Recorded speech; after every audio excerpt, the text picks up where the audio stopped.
Forças de Defesa de Israel, as IDF, divulgaram um vídeo que mostra Yahya Sinwar, o chefe do Hamas. Eu tive num túnel desse aqui, o chefe do Hamas fugindo por um dos túneis, ali na faixa de Gaza.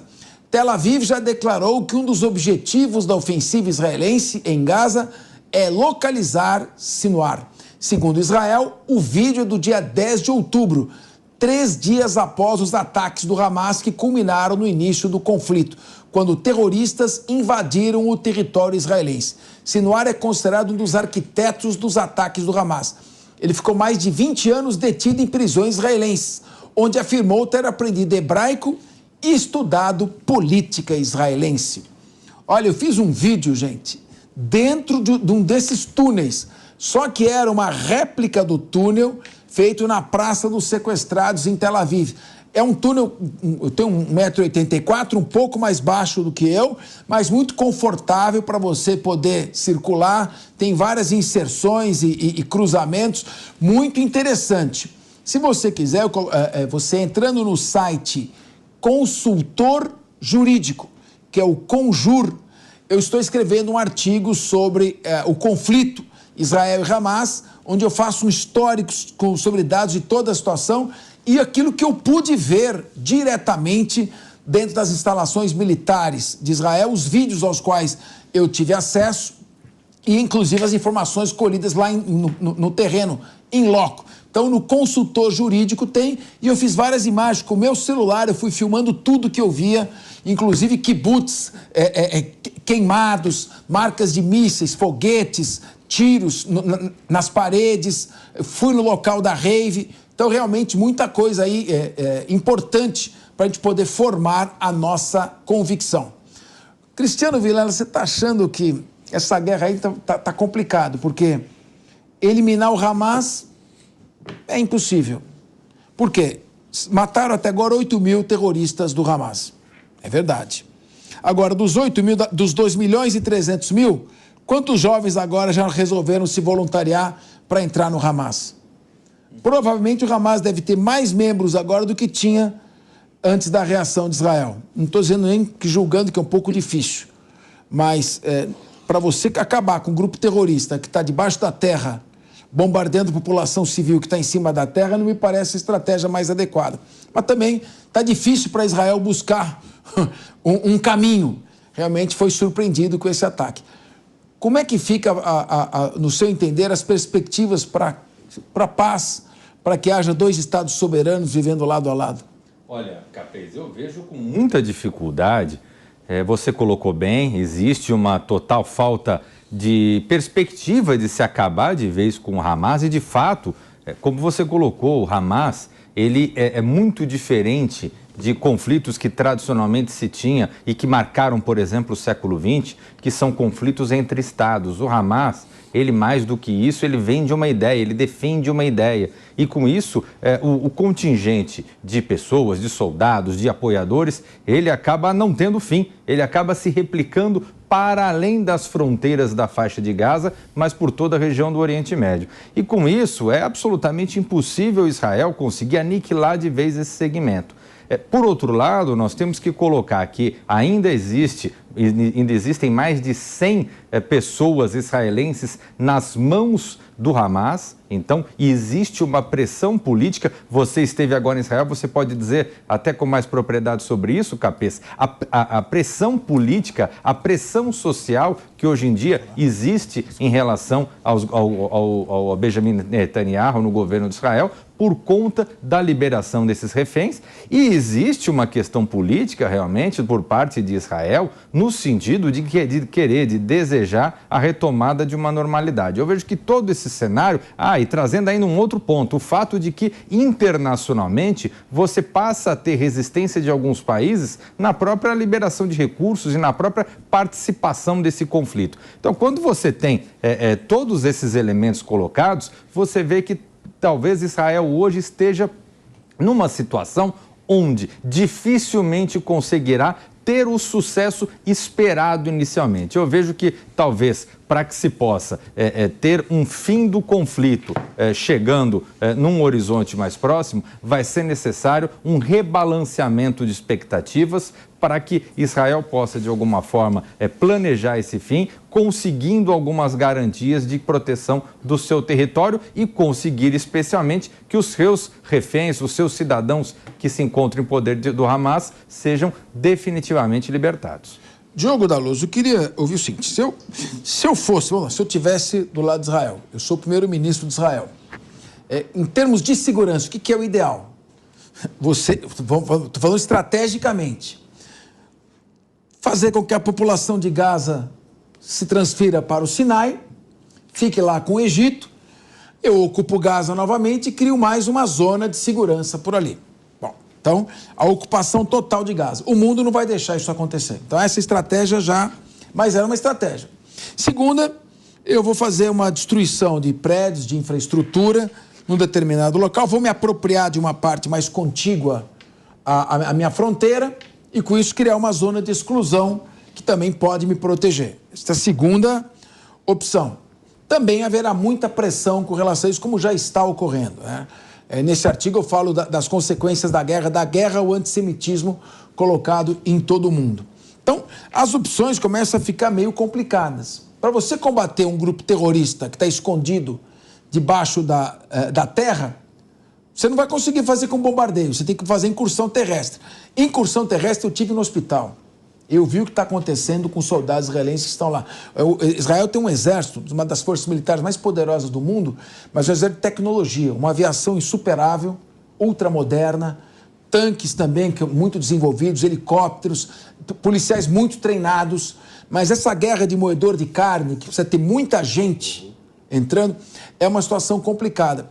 Como fica essa situação e no decorrer aí dessa guerra? Como ficam os reféns? Se o alemão puder passar, por favor, as imagens, girando as imagens aqui, as mães dos reféns que estão lá, que eu entrevistei, estivemos com elas aqui. Como é que fica a situação dos reféns em tudo isso? Uma parte da população fala, a prioridade é voltar o refém. Outra parte diz, não, a prioridade é acabar com o Hamas.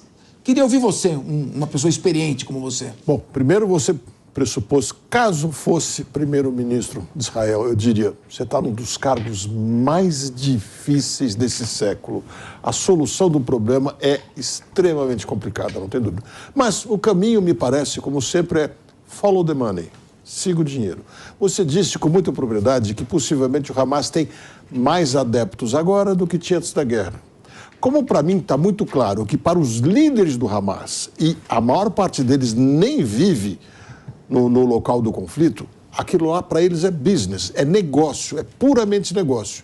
Eles criam uma situação que comove o mundo inteiro, conseguem arrecadar muito dinheiro com doações, transformam boa parte daquilo em ferramentas de terror, cooptam os jovens para trabalhar com eles com um discurso distorcido do Islã, mas só conseguem tudo isso com dinheiro.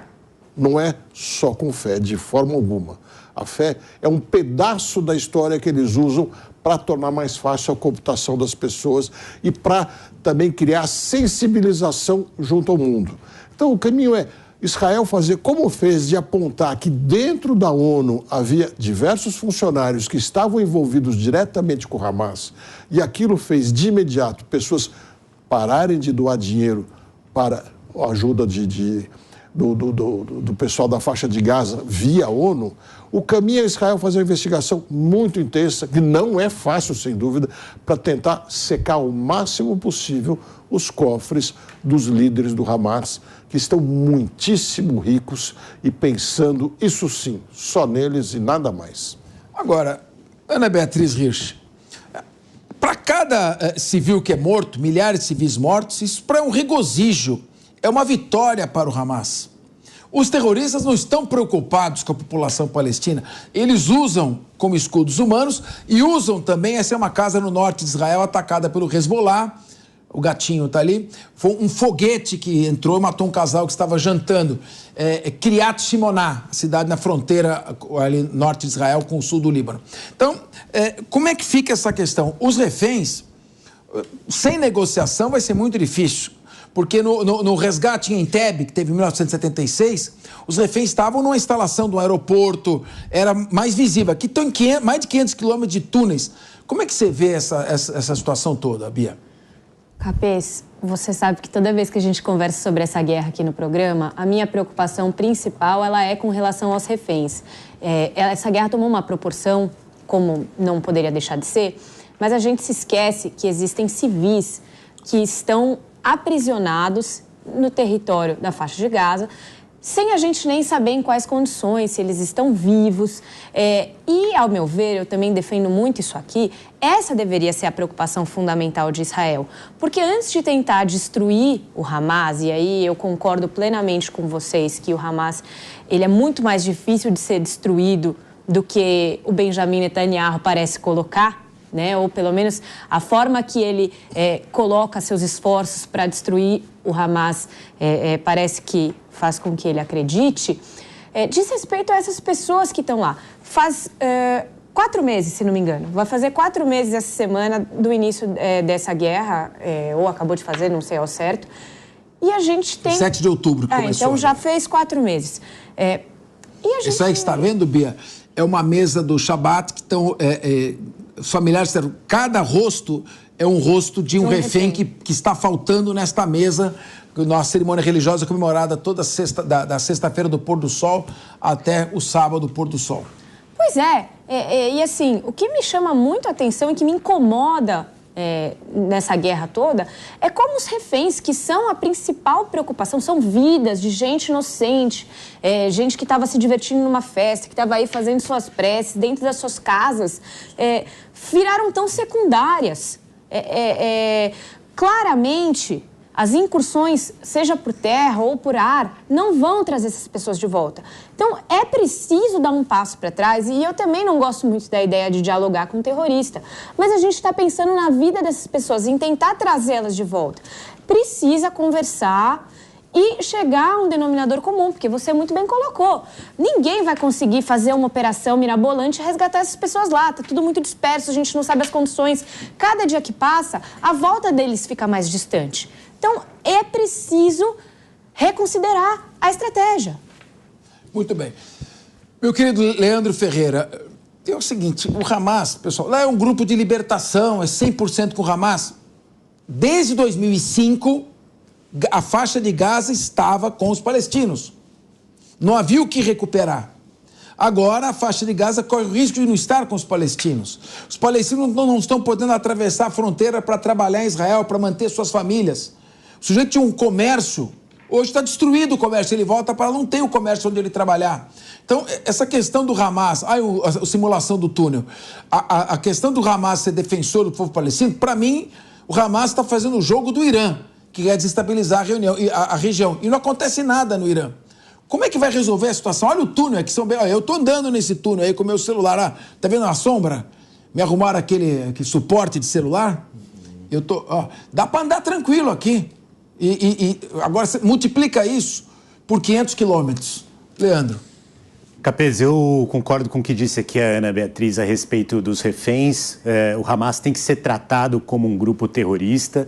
E você mencionou que foram mortos 8 mil pessoas ligadas ao terroristas, Hamas. Portanto, terroristas ou em diferentes níveis mobilizados pelo terrorismo, né? Agora, 8 mil de um número de 30 mil mortos. Quem são os outros 22 mil mortos? São, na sua maioria, mulheres e crianças. Ana, você falou que os reféns estão lá. A população de Gaza é refém numa prisão a céu aberto. É refém do Hamas e é refém de Israel. Assim como o Estado, assim como aqueles que praticam a fé islâmica não podem ser confundidos com o Hamas, o judaísmo também não deve ser confundido com o regime de Netanyahu, que vai responder por crime de guerra, possivelmente genocídio, por tudo que fez nesse momento na faixa de Gaza, assassinando mulheres e crianças, assim como o Hamas terá que responder por crime de terrorismo por ter sequestrado reféns, matado pessoas em Israel, invadido o território, né, jogando no lixo o esforço internacional de muitas nações, Estados Unidos, Brasil, África do Sul e tantas outras, que pregam uma solução pacífica para aquele conflito. É muito difícil, precisa ser tudo negociado. Tem um elemento de business, que é a ocupação de terra por Israel nos assentamentos. Não sei se o Capês teve a oportunidade de visitar os assentamentos, mas os colonos de Israel, muitas vezes ali no West Bank, na Cisjordânia, botam para fora palestinos das suas terras para poder criar residência para os seus colonos de Israel. Então, eu acho que é um conflito complexo, que tem a geopolítica da região do Irã, da Arábia Saudita, do Catar, mas que precisa ser resolvido tendo em mente a paz. Eu já falei aqui na Jovem Pan e eu repito, eu aprendi muito com os julgamentos de Nuremberg, com os julgamentos de Tóquio, eu aprendi muito com o julgamento de Eichmann em Jerusalém. Agora, o que a gente está vendo é um Estado de Israel se distanciando da justiça e se aproximando do genocídio. Bom, vamos... eu concordo em parte. Agora, nós temos que deixar bem colocado o seguinte. Ali na Cisjordânia, que é a margem oeste do Rio Jordão, a margem leste é a Jordânia, a margem oeste fica a Cisjordânia. Há muitos ultranacionalistas, colonos israelenses, são ultranacionalistas, expansionistas, e eles entendem que aquilo é Judéia e Samaria, historicamente, que não deve pertencer aos palestinos. E ali ocorrem esses assentamentos. Eles não são assentamentos ilegais pela legislação de Israel, que são autorizados pelo governo, mas são contrários às leis internacionais. E ali esses colonos, de fato, Leandro, praticam ações terroristas contra agricultores palestinos, pastores palestinos. E quem está dizendo isso não sou só eu, é o jornal Haaretz, o jornal israelense, da edição do dia 2 de janeiro. Eu convido você a ler o artigo que eu escrevi, porque é um artigo completo, equilibrado sobre a situação. Vamos também lembrar que esses extremistas que lá se encontram correspondem a apenas 18% da população de Israel. Com as pessoas que eu conversei em Tel Aviv e Jerusalém, não falam em vingança, querem a paz ainda, não perderam a esperança, querem os reféns de volta. Então nós não devemos nos perder por estes extremistas. Os Hamas, que é um grupo terrorista que defende os interesses do Irã e não do povo palestino, e esses colonos ultranacionalistas que querem negar ao povo palestino o direito de viver na terra a eles destinada o Tratado de 1948, o Plano de Partilha das Nações Unidas, de 29 de novembro de 1947, com a criação do Estado de Israel em 15 de maio de 1948.